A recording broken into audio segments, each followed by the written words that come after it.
beloved, Boss Mike, Cervera. Balikan natin ang nakaraan, ano po, mga kababayan. Ang nakaraan, kasi marami na hong ganitong mga nangyari na nag-expose ng mga katiwalian. Lako, ang katiwalian matagal na ho yan. Hindi lang ho sa panahon ni Pangulong Bongbong. Ha? At mahaba na hong panahon ang tinitiis natin dyan. Yan Hanggang ngayon, yun pa rin. Greed is still the bottom line ng problema natin ngayon sa ating bayan. So, John, you were in jail? Eto mga kababayan Maring Just, thank you uli. Mga kababayan ko, si June Lusada, kung inyo pong natatandaan, pakinggan nyo ho ito itong interview ni paring Julius Babaw, mga kababayan. Ito ho yung in-expose, mga kababayan, yung kitaan, kitaan dyan sa CTE. Kung hindi ako nagkakamali, tama nyo ako, mga kababayan Yung po bang CTE na China, mga kababayan? Ito ho yun. Oo, yung nagkaroon ng grabing tongpats. Yun ho yun Diyan ho na uso yung mga kataga na tongpats, bubukol po, gano'n, mga kababayan. Yan, NBA, CTE deal, yan, yan na nga yun. Nako, ayan na, si Marites Musni. See you next month. Kita-kita tayo. Ito na, makinig kayo para ho magkaroon tayo ng halimbawa ng mga nakaraan na pag-expose ng mga katiwalian, pangungurakot, pang-aabuso sa kaban ng bayan nung mga nakaraang mga panahon. Na ano na ba nangyari noon? Ano ba nangyari noong in-expose yan? Meron bang naparusahan? Meron po bang mga nanagot? Yan, mga kababayan, alamin natin. Ito na. Na hanggang ngayon, yun pa rin. Greed is still the bottom line ng problema natin ngayon sa ating bayan. Yan. So, John, you were in jail or in prison for how long? 3 years ako sa Bilibid. Can you refresh our memories kung paano ka napunta doon sa bilang? Kita nyo, mga kababayan ko, 3 years sa Bilibid ito, mga kababayan, nakulong pa, kita nyo, Nakulong pa, Samantalang, yung in-expose na yung maliit, si Aling Maliit, abay naging kongresista pa, mga kababayan. Saan kayo na yan? Saan kayo niyan? Kasi, yun nga, bilang testigo ko doon sa NBNCTE, sa Senado, sabi niyo nga kanina, pinaalala rin ni Gio na napakalaki talagang kaguluhan na noon. At ganyan. Ang gulo talaga nun, mga kababayan, nung panahon ni Gloria, mga kababayan, ang gulo talaga nun. Kaya nga sabi ko, ito, mauulit na naman itong nangyayari ngayon kasi pagkatapos nung ilang buwan yun Kasi magmula 2007 hanggang 2008, tapos papunta na ng 2009, may mga nagrarally pa rin, napahupa yun sinabing sinampahan na ng kaso. Ayan na, mga kababayan ko, naalala nyo ho yun? Talagang nagkakagulo ang taong bayan nun. Panahon ni JMA yun, ni Gloria Arroyo, mga kababayan.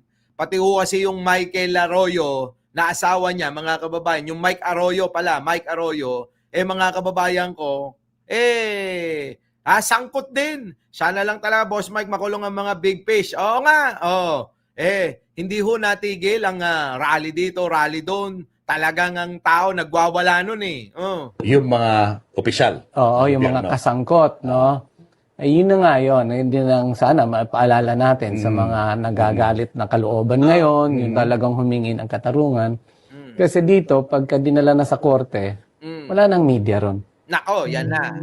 Yan ang problema. Pag wala ng media, ang mga kababayan, mangyayari, hindi na natin malalaman kung ano man yung kanilang mga pinag-uusapan na dahil wala ng media. Nako, ganun pala yun. Kalooban ngayon, yung talagang humingi ng katarungan. Kasi dito, pagka dinala na sa korte, wala nang media ron. Iba na usapan, kumbaga. Iba na. Iba na.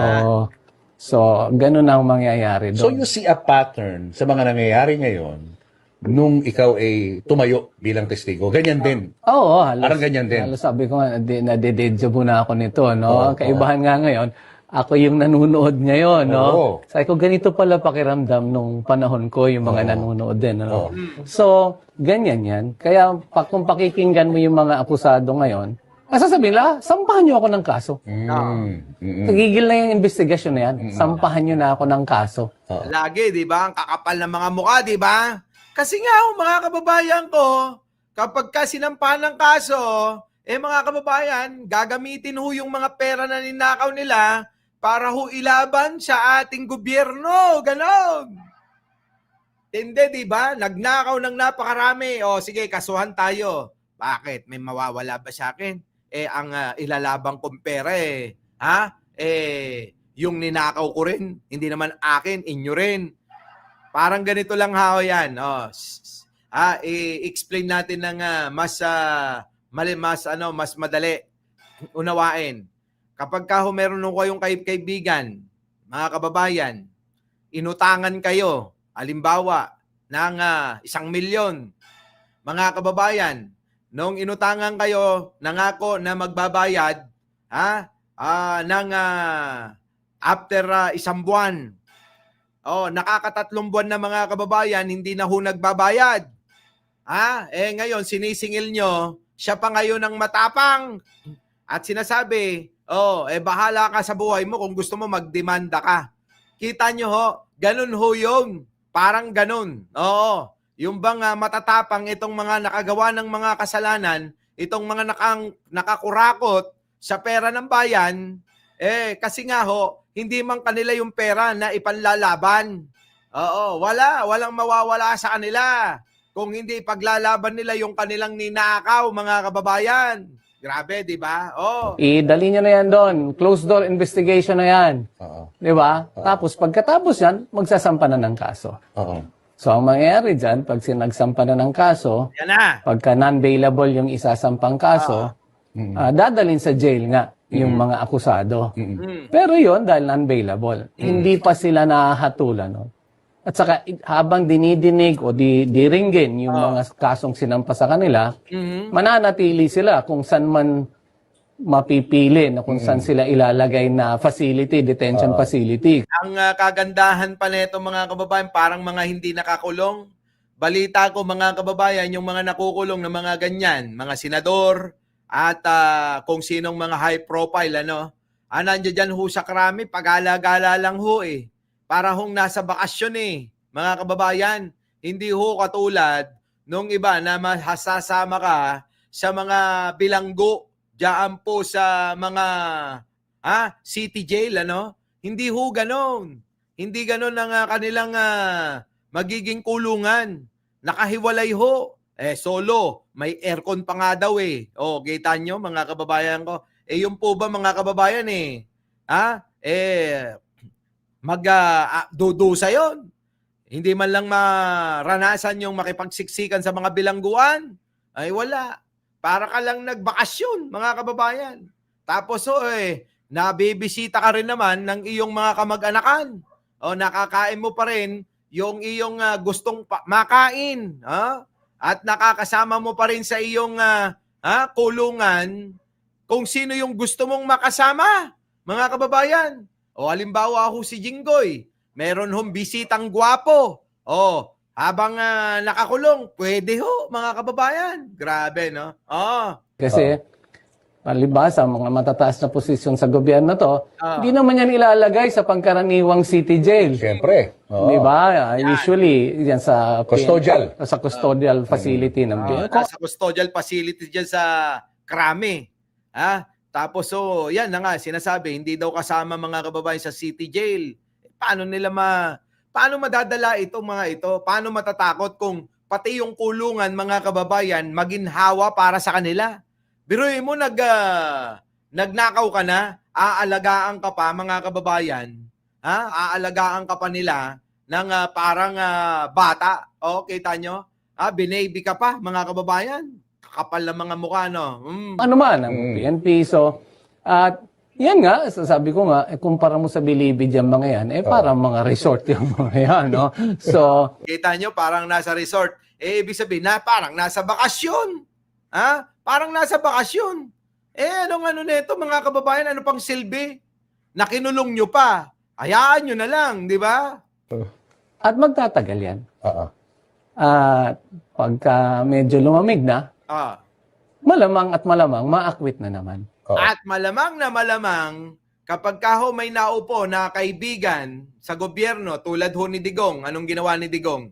Pinalaya ho si Rebilla, pinalaya ho. Sino? Si Jinggoy. Kita nyo mga kababayan ko? Ganun ho. Oh. Di ba? Pero yung mga maliliit, sabi ko nga, no, yung mga maliliit na mga tao, no, katulad dun sa amin, no, kami rin, nagdinig. Testigo ako ng gobyerno. 3 kaso. So, nandun ako sa Kaliwanong doon sa Sandigan. Nagtestimonya, lahat-lahat. Dami. Pagkalaon-laon, na-quit din yung mga akusado kasi insufficient evidence. Walang nagpatunay daw na tinanggap talaga nila yung mga ganong halaga, ganon. Tapos, pagkatapos pagdinig ng 3 kaso, ililipat lang ako ng kabilang upuan, ako naman yung akusado. Yan ang problema kapag nilabanan mo, alam nyo, makapangyarihan, ano? Sigurado, meron kang kasunod na kaso, mga kababayan, ano? Hindi ho po pwede na wala kang kaso. Kapag ka ang nilabanan mo, makapangyarihan talaga, yari ka. Oh. Di ba? Bumaliktad. Oo, ganun Ang talaga. sitwasyon. Oo. So, wala ka ng proteksyon doon. Ah. At pagkatapos nga ng ilang taon, no, Oo. nakonvict kami, nahatulan kami, Nako. dahil kahit wala rin naman na ano, dahil dun sa, if I can quote verbatim, para walang ano, we were convicted because the brothers had the state of mind of committing fraud. Nako. Inisip daw namin na gumawa ng masama. Nako, patay. So, Ganun talaga yon mga kababayan. Yan ang magiging katwiran. Inisip nyo na gumawa ng masama. Nako. Dahil yun ang ruling ng West, legal na yun. At in-uphold to, di ba, ng Supreme Court? O in-uphold din ng Korte Suprema yon. So, ganun siguro, makikita ko nga, dito na naman sa mangyayarin to, yung mga malalaking isda, Oo. malamang insufficient evidence yan. Sa nakikita ko nga, parang medyo kulang. Kulang pa, no? Kasi puro mga wala silang direktang communication doon sa mga sinasangkot nila mga opisyal ng gobyerno. Merong in-between na mga taong binabanggit. Malamang. Yan, parang ngayon. Eto ho yan, mga kababayan ko, parang ngayon. Ha? Sinasabi ng mga saksi, nag-deliver kay Saldico. Sino ang tumatanggap, mga kababayan? Yung mga tauhan nito. Hindi ho rekta kay Saldico. Yung pong paghahatid ng mga kwarta, mga kababayan, Nako, so ang nangyayari ho, mga kababayan, hindi pala rekta. Kaya ho, napapawalan ng sala, parang ganon. Oh. Lahat yun, sunog yung mga yon. Yung mga in-between na yon. Makita nyo, ang napapasama, ang mga nakukulong, yung mga in-between, mga kababayan. Yung pong mga napag-utusan lang. Yung pong mga tauhan, yung po yung nakukulong Hindi po mismo yung pong mga tulad ng Saldico, tulad ng Chis Escudero, tulad ng Villanueva, malamang ang makukulong diyan sila Alcantara, sila Bryce Hernandez at yung mga kontratista. Ano po? Sama nyo na yung mag-asawa na tuwan-tuwa sa Coke, Palinaw dito, sinasabi mo sa amin ngayon na hindi ito overnight. Itong resulta nito. It will take years bago magkaroon ng hustisya. Dekada pa nga. Dekada.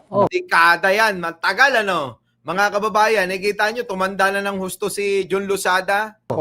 Matindi to, no? Pero, linawin ko lang. If you were a state witness during that time, bakit kinasuhan ka? Di ba dapat immune ka from any prosecution? Kasi nga state witness ka Kasi nga, alam mong institusyon ng mga gobyerno sa Pilipinas, sumusunod ayon kung sino sa nakaupo Nako, yan na. Hindi naman sumusunod kung ano yung ayon sa Kaya nga, siguro I will go back, lagi kong sinasabi, sarili kong karanasan na the way I see it, we really do not have a justice system.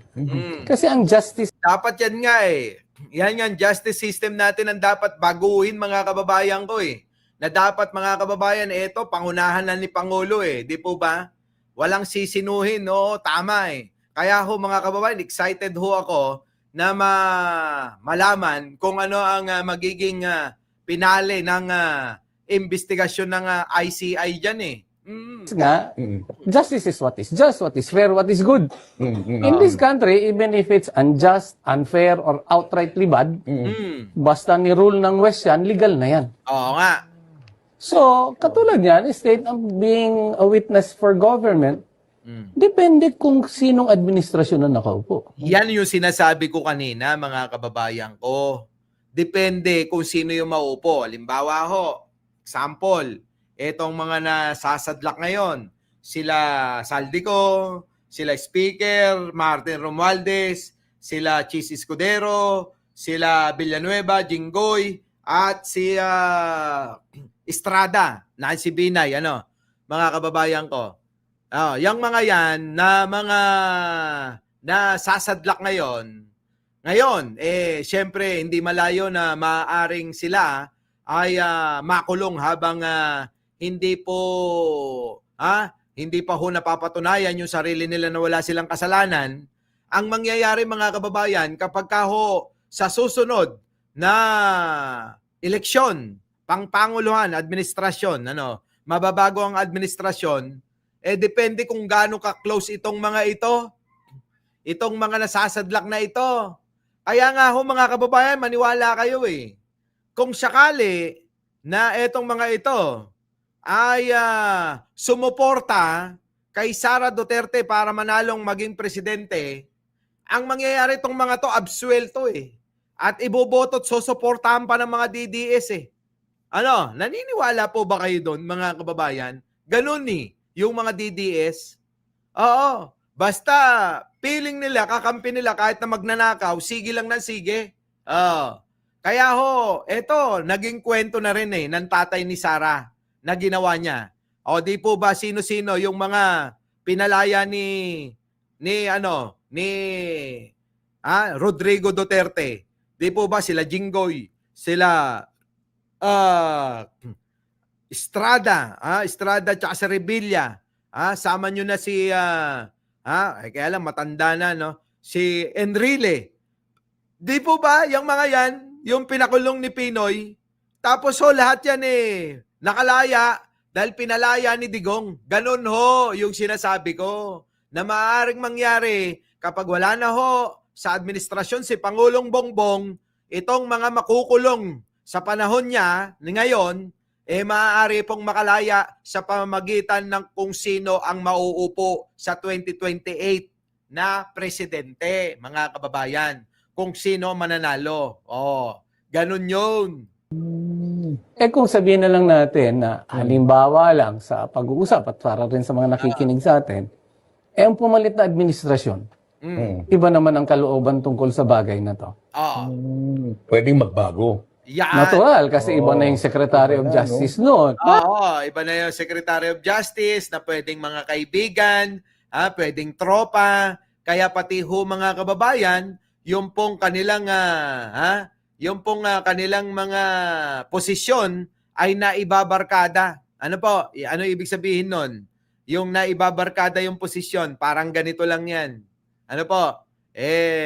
Nung bata tayo mga kababayan, lahat ng mga bunga ng tanim, ng bakuran natin, pagka meron ho, nandiyan yung mga barkada, sige lang, di ba? Kain, kabusugan, oo, sige, tuloy-tuloy hanggang leeg.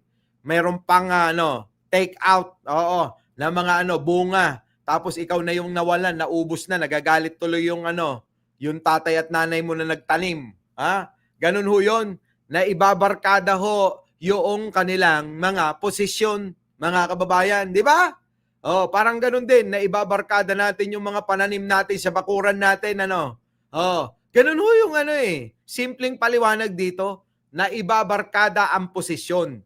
Kaya ho, ang nangyayari, mga kababayan, walang napapanagot sa mga totoong mga magnanakaw. Bakit ang pagiging state witness, yung igting ng pagpoprotekta sa'yo, magbabago yan. Depende kung sino ilang taon na lang, wala nang 3 taon, matatapos sa administrasyong Marcos. Tama. Nakapatay. kung sakali na yung pumalit dyan, kaibigan itong mga akusado ngayon. Yan! Sa dami ng pera nila, magbigay lang ng ilang bilyon yan para ipanalo yung next presidential election. Patay! Yan na ho, mga kababayan, biruin ninyo. Sa dami ho ng mga kinurwakot nila. Kung sagutin na ho yung 3 bilyon, mga kababayan, hindi lang naman 1 bilyon, 2 bilyon na ang usapan kung 3 beses kada linggo nagde-deliver ng 46 na maleta. Ha? Biruin nyo yun, mga kababayan, kung gaano katagal nilang ginagawa yan. Di wala na. Wala pa rin mapapanagot. Kaya ho, yung mga magnanakaw, hindi ho natatakot. Nakaw lang ng nakaw. Kaya anong dapat gawin? Ha? Dapat talaga patayin yung mga magnanakaw. Pag napatunayan, patayin agad para hindi pamarisan. Kasi ganun na nangyayari. Nagnakaw ka na, sikat ka pa eh. Nagnakaw ka na kingmaker ka pa. Nagnakaw ka na, yung mga politiko, abay sinasamba ka pa dahil marami kang pera. Yung pera naman ay ninakaw mo. Kita nyo mga kababayan ko. 'Di ba? Nakakabwisit. Oo. Ganun ang cycle ng mga magnanakaw sa gobyerno paulit-ulit. Kaya walang napapanagot.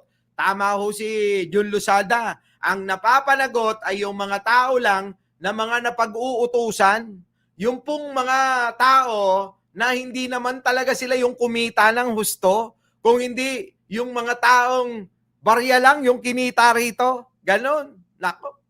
Bayad na naman yung ticket mo. Get out of, kumbaga sa larong Monopoly, yung get out of jail mo, di ba? At sigurado yan, yung maliliit na taong na-mention dyan, Nako. yung tumanggap doon ng pera na inabot para sa isang personalidad, yung sunog lahat yan. Sunog What do you lahat. mean by sunog? Parang, ano yun? Bilibid lahat yan. Bilibid lahat yan. Kulong lahat yan. Oo. Yun ang sacrificial lamb, para mga ganun. Oo. Oo. Sacrificial lamb talaga. Wala, para lang may masabi na may napanagot. Pero mga kababayan, yung mga totoong mga mastermind, hindi ho napapanagot. Oo. Kaya nga ho, ito'y malaking hamon kay Pangulo na etong panahon na ito, na dapat may mapanagot si Pangulo ng mga, yung po talagang mga sila, yung pong mga principal, ang mapanagot ni Pangulo Ano po? Hindi ho yung mga estudyante lang. Kailangan yung principal talaga Wala nga, kaya sabi ko nga, paulit-ulit lang to. Nakikita ba sa media, pag sinabi, nasa custodial facility na yung akusado? Hindi naman Hindi nga. Kikita niyo ba yung buhay nila ron? Since kung mga nakaupo pa yan, na nasa termino pa nila, papayagan pa nga magtrabaho yan dun At sweldo pa. Di ba? May sweldo pa. Kita nyo? Mga kababayan ko, sarap ng buhay nila, no? Tapos mga kababayan, yung mga ninakaw nila, nakapark lang muna. Ipapark lang muna yung mga ninakaw nila. Tapos po, mga kababayan, ang mangyayari, pag nakalabas sila, nakakuha ng pagkakataon, nakakampi nila yung administrasyon, ayan na. Tinamaan ng lintik. Tapos, laya na naman. Saya na naman ang buhay. Nakaw na naman uli. Di ba? Tignan nyo si Jinggoy. Nakaw uli. Walang kadala-dala. Tignan nyo si Revilla. Nakaw uli. Walang kadala-dala. Tignan nyo si Villanueva. Nakaw uli. Nako, Diyos ko po. Babae pa rito. Nako, mga kababayan. Lalaki pa rito. Babae, lalaki. Nako, ewan ko ba mga kababayan ko. Ano ba nangyayari sa usaping pampolitika sa bansa natin, Lahat na lang mga kababayan, walang mga walang mga silbi. Mga walang kwenta, mga kababayan, parang naghahalal kayo para nakawan. Para bang kumuha kayo ng empleyado nyo para nakawan at kupitan kayo. Parang ganun ho yung ginagawa ng mga ito. Hindi na ho nahihiya mga kababayan, Hindi na ho nahihiya. Kaya nga ho mga kababayan, pwede ba sa susunod po na mga pagkakataon, baka pwede na na sana mga kababayan ko, piliin nyo na yung pinaka may natitirang konsensya, Yung po bang kapag nagnakaw konti dahil lahat naman niya magnanakaw Yung po bang yung sapat lang. Parang ganito kasi yan mga kababayan. Ganito ang mga ugali ng mga politiko Sa isang hapagkainan mga kababayan, meron po tayong makakain na limang kamote. Ano po? 5 kamote. Yung 5 kamote na yan, kapag may kumuha na ng 2 sa 5 kamote, di mawawalan na yung isa, mga kababayan, magkukulang na O di yung 3 kamote, yun na yung pag hahati-hatian ng 4. Kapag swapang talaga, mga kababayan, yung pong isang tao na kasama nyo sa hapagkainan, kumuha ng 4, isa na lang matitira. Parang ganun din sa kwarta ng Pilipinas yan. So ano mangyayari? Kapag kinuha na nila lahat at konti na lang natira, yun na lang isa ang ating pagtsatsagaang, paghahati-hatian para pagkasyahin na kahit papano malamnan yung ating mga sikmura natin. Ganun po mga kababayan. Kaya nako, ewan ko. Tulad yan mga kababayan ko. Etong usapin ng politika, eto matindi. Bakit? Ang nangyayari kasi mga kababayan, siraan pa ng siraan. Pero pare-parehas naman silang mga magnanakaw. Ano po? Nasiraan sila rito, siraan doon, si ganyan ay ganito, si ganyan ay ganon. Pero pare-parehas din naman silang mga magnanakaw. Diba? Ganon, mga ganid, yan. Mga mapagkunwari diba tulad niyan? Etong si Marcoleta, ini-issue ni Montulfo na kinakausap daw itong mag-asawa na Diskaya na humihingi ng 1 bilyon para mga kababayan, para pambayad sa kanya para siguro pinapangakuan na mailigtas pinapangakuan siguro na mailigtas para hindi madiin, kaya ganon. Nako, mga kababayan, ewan ko na lang. So, paano, mga kababayan ko? Ano masasabi nyo rito sa mga tinalakay natin at babalik tayo mamaya pagkatapos ko po sa aking gagawin. Ano po? Anong oras na ba? Oo. So, hindi ko makita yung oras, kung anong oras na. So, yun, mga kababayan, kita-kita na lang po tayo mamaya. Muli, ako po ang inyong lingkod, Mike Cervera po. Laging nagsasabing, mahalin natin ang ating kapwa, ipagdasal po natin lagi ang ating bansa. Magandang umaga, magandang hapon at magandang gabi. Sa mandako ng mundo, naroon kayo. Siyempre, magandang buhay na rin para sa ating lahat. Maraming salamat po. Our beloved Boss Mike, Boss Mike.